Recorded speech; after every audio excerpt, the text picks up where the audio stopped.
સુરતના અમરોલીમાં ઈંટો ભરેલી ટ્રક પલટી દરવાજો કાપી કેબિનમાં ફસાયેલા ડ્રાઈવરનું રેસ્ક્યુ કરાયું. કોસાડ ફાયર સ્ટેશન સામે જ ઘટના બની. સુરતના અમરોલી વિસ્તારમાં ગણેશપુરા પોલીસ સ્ટેશન અને કોસાડ ફાયર સ્ટેશનની સામે જ એક ઈંટ ભરેલી ટ્રક પલટી જતા ડ્રાઈવર કેબિનમાં ફસાઈ ગયો હતો. આ સમયે જ કોસાડ ફાયર સ્ટેશનમાં હાજર ફાયર ઓફિસર સહિતની ટીમ તાત્કાલિક ઘટના સ્થળે દોડી ગઈ હતી અને પતરાનો દરવાજો કાપી કેબિનમાં ફસાઈ ગયેલા ડ્રાઈવરને બહાર કાઢ્યો હતો. આ દરમિયાન ઓઇલ લીકેજ થવાને કારણે ધુમાડો નીકળતા જવાનોએ પાણીનો મારો ચલાવી સ્થિતિ પર કાબુ મેળવ્યો હતો. ટ્રક પલટી મારી જતા ડ્રાઈવર કેબિનમાં ફસાઈ ગયો.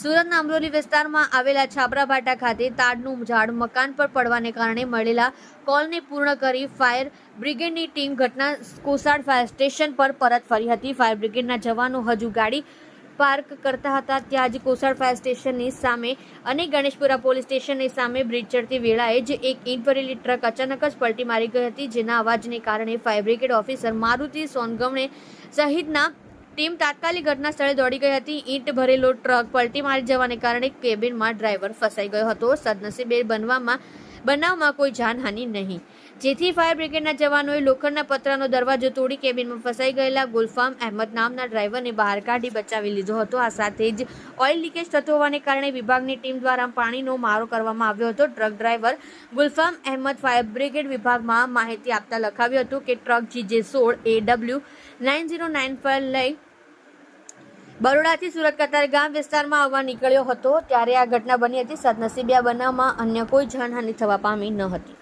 આપ જોઈ રહ્યા છો ગુજરાતની સૌથી પહેલા ખબર આપતી Surat express news channel director Rajesh Mangleni સાથે.